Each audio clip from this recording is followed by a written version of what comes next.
Hey guys, Stealth here. Time to look at the Swingfire. This is one of the most difficult to play Tier 4 vehicles, as far as I'm concerned. It has absolutely nothing in the sense of guns, but you do get two Swingfire missile launchers, and you can see that they're in the back here. They're currently retracted, but once the game starts they pop open and they fire at a very, very high arc. This makes it so that the only weapon that you have is a guided weapon, which means that if you want to fire this thing, you have to be sitting still, you have to be continuing to look at the target. The moment you lose sight of the target, it's going to be difficult to actually get spots on it and get those missiles to hit. Now, this vehicle is in an interesting line. You get some very, very good vehicles out of the recon vehicles line here. Starting with the XM800, Swingfire, Fox, VBL and Weasel 1. Now I'm expecting another vehicle to come in here as well, because the Crab at tier 9 is supposed to be a really good recon vehicle. But for now we're just here at tier 4. If you've played the XM800, you will be pretty familiar with an autocannon. So the traverse or the jump to the Swingfire will be completely different. Now if you pull up the stats of this vehicle, you can see some very interesting things here. Its DPM is pretty damn low at only 2025. If I were to compare that to the XM800, you're going to see quite a big difference there. The XM800 has a DPM that is twice that of the Swingfire. But this one, the XM800, doesn't really have the penetration that the Swingfire does. It's a bit hard to compare those, but an autocannon is not really going to have a lot of firepower to go through the front of a tank. The Swingfire does. And if you look at the Swingfire in detail, especially in the upgrades tree, you can see that there is not really that much to upgrade. You do have a firepower retrofit slot that you can unlock, but not an upgrade for the Swingfire itself. And then there's a second firepower slot, so this thing is all about maximizing firepower. You have two upgrades for the diesel engine. The second one doesn't really do that much. It gives you a boost of 0.07 seconds to get up to 32 kph, which for me wasn't really worth it to prioritize this. The second one puts it down to 2.90 based off 3.15, so you're only getting really 0.25, which is really, really bad for an engine upgrade, and you'd have to spend 12,000 XP on that. What is useful is the smoke grenades, and these smoke grenades can help you get out of a difficult position. I haven't been grinding the vehicle that much, so I hadn't installed these yet. And as far as the proven things go, you have the enhanced sight interface, which gives you better vision range and a reduction to the penalty, which I believe happens when you move, but I'm not entirely sure on that. But it's a nice retrofit to have. The other are two credit packages of 30,000 credits, so I'm going to take one now. And you can see I'm still only halfway through. I was hoping I would be at the Fox by now, because this thing is supposed to be hilarious, but I'm just not that far along the line yet. Anyway, back to the stats. The stats, the DPM is really, really low. You can up that a little bit by smashing some firepower retrofits onto this vehicle, but that still will not really make it a very heavy damage dealer. What you can do is penetrate anything on the battlefield, so long as it doesn't have ERA, explosive reactive armor. The moment that that happens, this penetration value of 428 is going to go right down the toilet, because you just will get countered by the explosive reactive armor, which will neutralize your missiles entirely. What you do have is this high penetration and a decent amount of damage. Now you can fire two of these missiles pretty short after each other, but more often than not, one of these missiles will not hit. So per 15 or 14 second reload, depending on crew skills, you're only really doing 260 damage, which means that your effective DPM, at least for me, is somewhere along the ranges of 500 to 1000 per minute, which is probably due to my fault, but I just don't really know how to work this vehicle.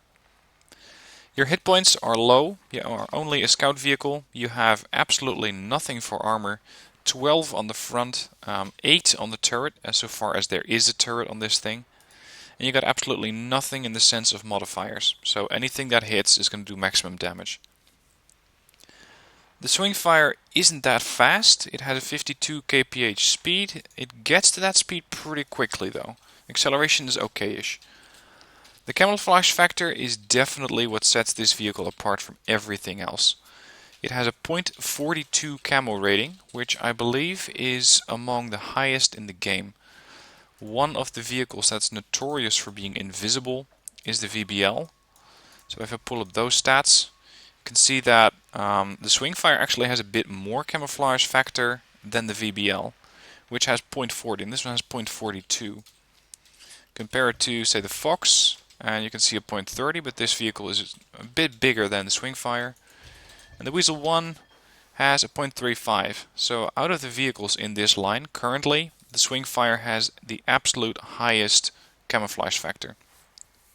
Of course, that's nice to have, but the moment you pull the trigger and fire a Swingfire, your camo factor is going to break, and you will take a pretty hefty penalty to your camouflage, which means that a very, very juicy, unarmored target is going to pop up on the screen for the enemy team, and you can expect to take fire if you are in range and you're spotted. Vision range is another thing that sets this vehicle apart, and what I have done with my retrofits is prioritize vision range and damage dealing. Damage dealing because my DPM is low as is, and vision range is really something that you can use this vehicle for. Because with this vision range I usually get more spotting damage than actual damage done. Now as far as gun depression goes, you can see it has absolutely nothing. The missile launchers are elevated entirely. They're going to pop up at a 45-degree angle. And suppose that the vehicle was parked this way, the missiles are going to go pretty much straight up in a 45-degree arc and come down onto the target. So they're going to attack the top armor of a target usually, depending a little bit on how and where the target is positioned. Your reload time for my crew is 13.29 seconds, and your wait time between missiles, your wait time to get the missile ready is 1.5 seconds. So you have to stop, aim in, and then you can fire. It is not something you can fire on the move, as with every ATGM.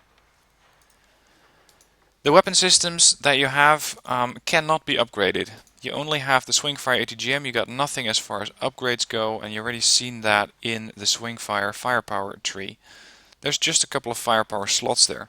So if you want to maximize your firepower, you have to go with a couple of retrofits, and you're going to have to put in some cash to do that. What I went with in firepower is the advanced thermal sleeve, and this will push my reload down a little bit, making me do a little bit more damage by having a faster reload. Because 13 to 14 seconds before you can fire is pretty painful for this vehicle. And then I have the gyroscopic stabilizers, which will again buff my reload and up my aim time. They're going to slightly improve my aim time, and this will help with the time that I have to stop and aim the target. And then I have augmented optics to make sure my vision range is pretty much maximized, and then you can go over that 500 meter spotting range. Consumables, I'm using the advanced stuff. Now someone recently commented that even if you don't use them, they are still charged from your account.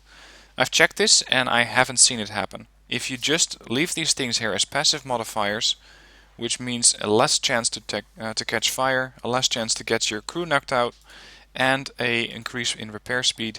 If you don't use them, they're just going to be there as passives. It's the same as if you would have a standard repair kit and you wouldn't use it. You would just take it back to the garage. I also have a mid-tier field maintenance kit in case I take this thing into PvE, but I would really not recommend that. One, you don't really have good positions for PvE to be still in. Depending a bit on the type of terrain, but say you're in an urban environment, it is really difficult to hold your position, fire off your missiles and not get shot at. It is way easier to do that in PvP. Other than that, in a PvE mission you will need quite a bit of mobility, flexibility and DPM to keep up with your team members, and those are all things that this vehicle just doesn't have. So I have it in here in case I want to do PvE, but usually I just go straight into PvP and make my damage there. Now let's have an actual look at how this thing performs in battle.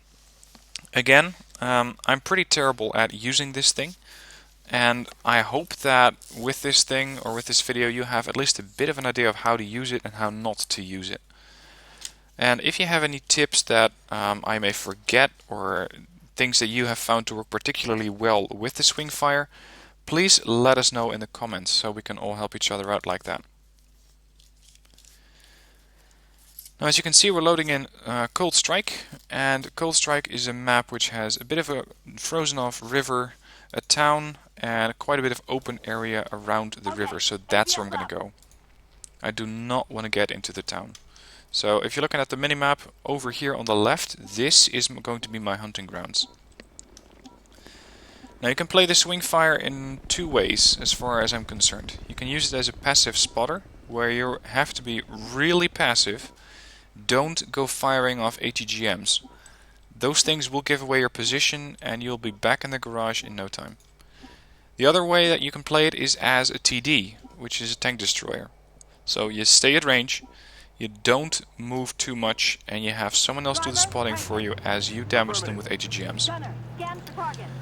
I'm still not sure which role for this vehicle is ideal. With the high vision range and the good camo factor, you could say that this thing makes an ideal passive spotter. But once it's been detected, it's not that quick to get out. And that makes it not that useful as a passive spotter, because it might be a one-way trip. If you go to that position where you want to spot from, you hold your position, you spot stuff, and you get detected, and 1 or 2 heat rounds are going to finish this vehicle off. It is that weak. Now you can see that I have a stopped fire indicator in my screen, which means that I cannot fire these HHMs on the move, but no news there. I'm going to take up a pretty aggressive spotting position here, because with my camo factor and my spotting range, it should be difficult for the enemy team to actually see me. I'm going to hold here and wait for that additional spotting range to come online. Now, one thing that you can do in an AFV, or an armored fighting vehicle, which this is move at low speed and not lose any of your camo rating. So I'm going to hit R, which is going to put my cruise control forward by 1 block, and that is traversing at slow speed. And watch the camo indicator. I am not losing anything. So if you're moving at really low speed, you can actually spot stuff without being spotted. But for now, I'm just going to hide out behind this bush, because for me that is by far a safe position, or at least a lot safer than getting out there too far.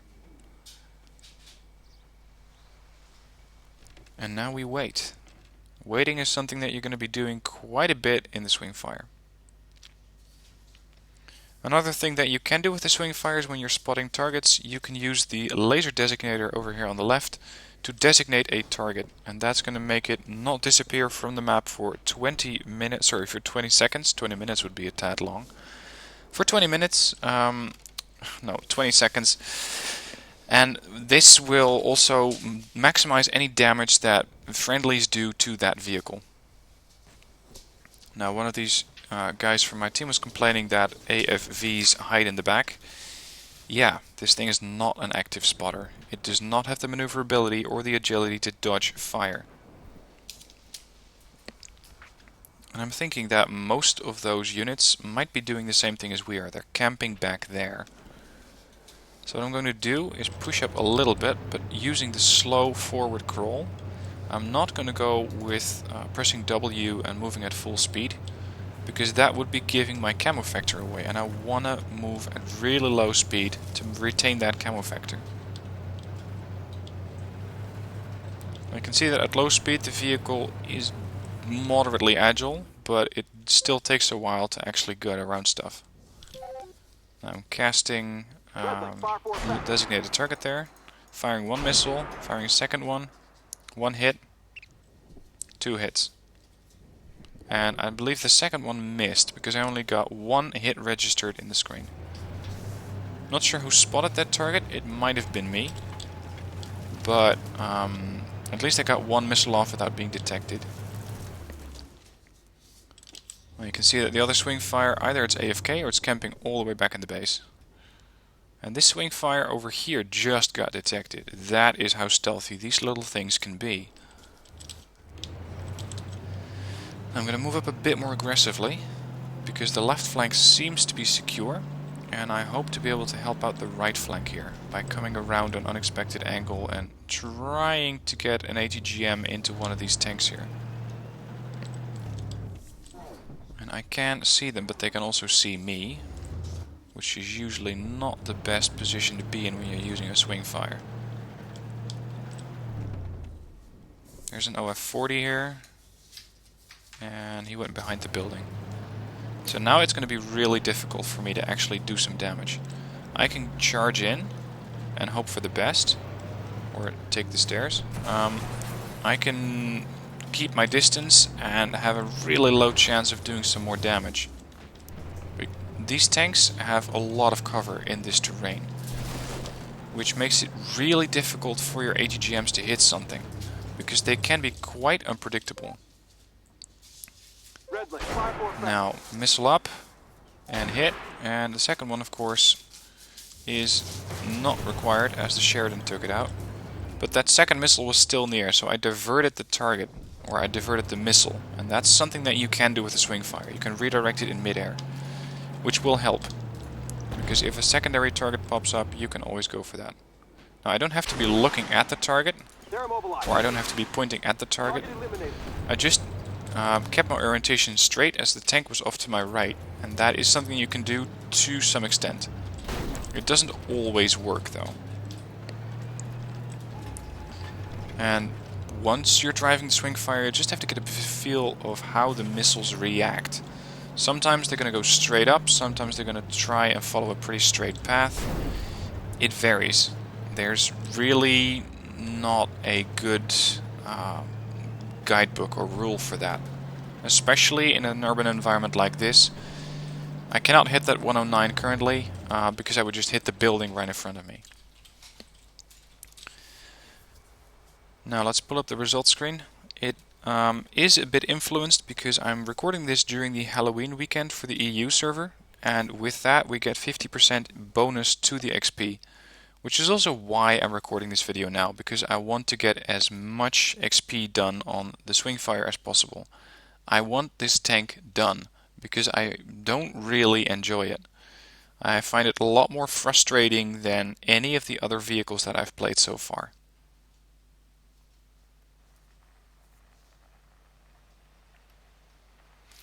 Alright, results are up. You can see I did 911 damage. I spotted 4.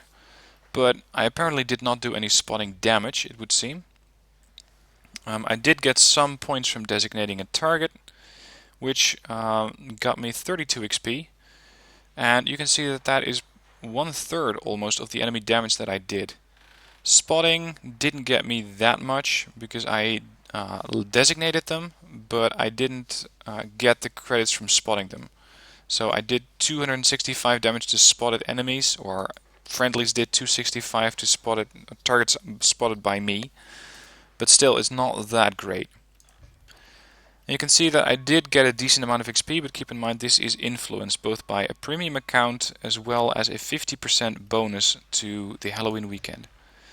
And to take away all doubt that I am not actually paying for those consumables because I didn't use them, repair and supply only says ammo and repairs. Now repairs is blank because it didn't get hit. I did fire off a couple of Swingfires, so I have to pay for 6 of those, but I do not pay for the consumables. They are not used up. Now let's load it up again. I'm not going to join a PvE match. Normally with a vehicle review I'd show you a PvP and a PvE, so you have a feel of how the vehicle responds in both situations. But as stated, it is just not going to perform that well in PvE. Alright, I'm in the Reactor map, and this is not really ideal for a Swingfire, because a Swingfire performs best, as far as I've seen, when you have a flat terrain, where you can easily keep spots on the target and keep them in your reticle, so that your missiles will actually hit something. Reactor, of course, has the big reactor down south. Over here you have a bit of an industrial building and some terrain features that can make it really difficult to get missiles in. So this might not be a very good match, but we'll see what happens. Whatever I'm going to do, I am not going to go towards the dam. The dam, as far as I've seen, is a place where you slug it out with tanks which go hull down. A Swingfire in that situation is good as dead, because I cannot go hull down. I don't have the turret armor, I don't even have a turret, so for me it's just going to be sitting near a very good camo position and probably fire off Swingfires along with this guy. Now I'm going to go to a position which might get blocked off soon. I'm not sure yet, but I'm not sure I'm supposed to be able to go there. It's a spot where I have found to be really useful for tank destroyers and very lightly armored vehicles such as the Swingfire, which have to rely on standoff weaponry. What you do is you go towards the refinery, towards the reactor here, and you go to the edge of the hill, the mountain, whatever you want to call it here. Then you turn left, and you don't want to be doing this with too much speed. If you do it with too much speed, you're going to go right down the edge there. But if you time this right, and you don't have too much speed, yeah, I'd had too much speed. You can get up here. That is a position where I would like to go. And now I am in all sorts of trouble. That cost me a metric ton of hit points. And there you go. That's something that can happen if you misjudge that climb up to the terrain. So I'm going to pause the replay here. The result screen is going to be absolutely terrible. And I'm just going to do another gameplay after this one's finished. Alright, the Swingfire's back, and by some miracle I still got 600 XP for that, for crashing and burning real quick. I did absolutely nothing. I spotted a few targets, didn't do any assisting damage, so let's just try and forget that thing as quickly as possible. I'm going to go into another match, and that will be the final match for me in the Swingfire, because once I've completed this review, I'm going to free XP the hell out of this thing. I do not want to drive it. Some people have had great success, some people have shown results on the Reddit for Armored Warfare, where I think, how the crap did you do that? But for me, this thing is absolutely not fun. So I hope that you are having better success with the Swingfire than I am. Anyway, as for my next trick, the Narrows. This map is a bit open, but there is still enough terrain cover for me to hide behind and hopefully fire my Swingfires off with a good success. Now over here on the left you have a bit of a river, which means that vehicles are usually going to be peeking over the riverbed and trying to get shots at each other. So that's not a really good position for me to go before they're going to push back into cover real quick. The middle is not that great because usually you're going to see BMPs and BMDs fighting it out here. So I'm going to go towards the right, 8 and 9 line, and try to do my damage over there. Now one thing I haven't really mentioned yet, but that is important, is that this vehicle, even if it is moving, even if it's moving at full speed that is, you still have a pretty good camo value. You can see that I'm currently doing 45, 46, and I still have an almost full camouflage factor. This is something that other vehicles can only dream of, so your stealth rating is really, really good in the Swingfire. Now I picked the most impossible route here, but I should have just taken the bridge there. Just not that familiar with this map yet. As with most maps, I think it takes a while before you actually know all the ins and outs of a single map.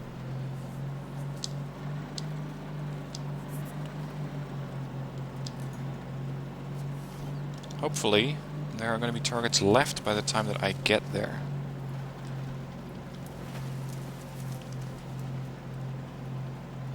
I found that with the Swingfire, you're a bit stuck between a rock and a hard place, because on the one hand, you want to be able to stay far away from the conflict.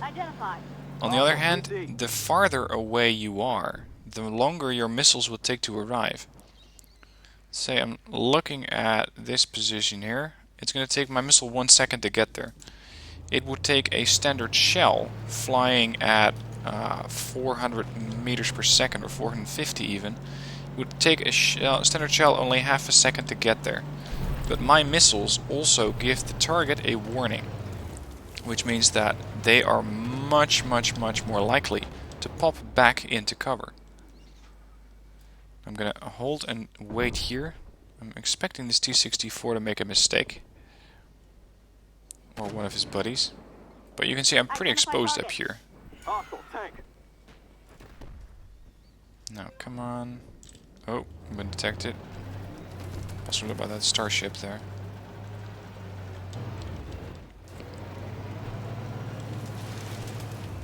There's an OF-40 that just pulled back into cover. T-64. No. This is something that I always seem to get with the Swingfire. I just don't know where the good positions are for this vehicle to actually get some damage done. Also, I'm probably going to take some LAV rounds to the flank, which is something that this vehicle doesn't really do well. Come on. No effect. No effect. Didn't penetrate. Bounced off the armor of the starship. Identify. Reloading a new set of missiles. And there's an LAV. Even if I fire 2 missiles, I wouldn't be able to kill this thing. Which means that in the time that it takes me to reload, this thing would already fire twice at me and kill me. I still have 1 missile left. I'm probably being way too aggressive here, but that's just my constant frustration with the Swingfire. I prefer vehicles which are fast, aggressive, agile, and which have good spotting range. The Swingfire only really checks the last box of having great vision range. Everything else is pretty terrible on this vehicle, or at least I don't know how to play it. So I just cannot recommend playing this vehicle, because most people that I've seen want to play fast vehicles, tanks, something that I would almost say doesn't take too much brain power. Not to insult anyone, but the Swingfire takes a lot of thought and practice before you actually get this thing right. And I slightly underestimate the turning capability of this vehicle. I cannot get any good locks over there either.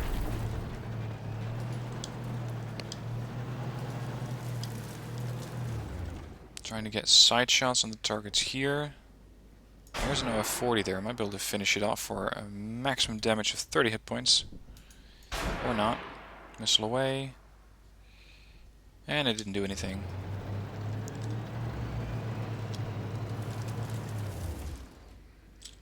Let's just lace the target. Why not? It's at least going to keep him suppressed for a bit. Identify. Hostile tank.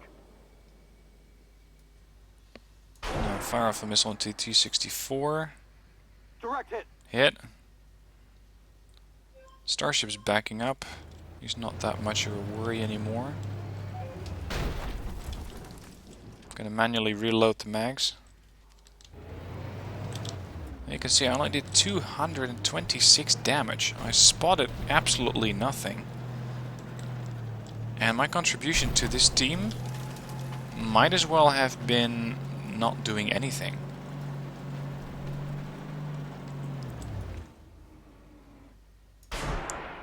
Now, hopefully I can go through the side of the turret of this T-64, and I didn't get it the second time around, but someone else finished it off. Works for me.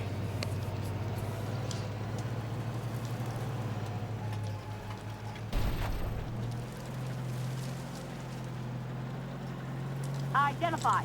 Hostile tank. Lace the Swingfire, sorry, the Starship again. This thing has a 152mm heat round cannon. He can take somewhere between 400 and 500 hit points off of me in one shot, which is about 80% of my hit points. I really prefer that he doesn't do that. So I'm going to let the T-64 go first. He's probably going to finish him off long before I get there. Yep, see? So, as you may have noticed, I am not optimistic about the Swingfire. It is probably me and my inability to use this vehicle, but I really hate this vehicle. and I'm going to free XP the hell out of it and get it sold as quickly as possible. But hopefully with this review I have shown you a bit of how not to play the Swingfire. There are definitely better ways to do it, but I just haven't figured out how. So if you do know, let me know in the comments what kind of ways you have found to work for the Swingfire, so that people can look in the comments and see how exactly this thing should be played. Because I, for the life of me, wouldn't know how to do it. Somehow I did get 1500 XP, and without doing too much for that I got 800 spotting damage, as well as doing 500 damage. So still, I came about 9th on the team, which isn't too bad. But definitely not going to be playing this thing again. Anyway, I hope you got something out of this review. If you did, please hit like. If you have a comment on it, please leave them below so we can help each other out and try and master this thing, because on the one hand, I find it terribly frustrating. On the other hand, I really want to learn how to use this thing, because I think it has potential with the high penetration. Anyway, that's it for this video. Hope you enjoyed, and I'll see you next time.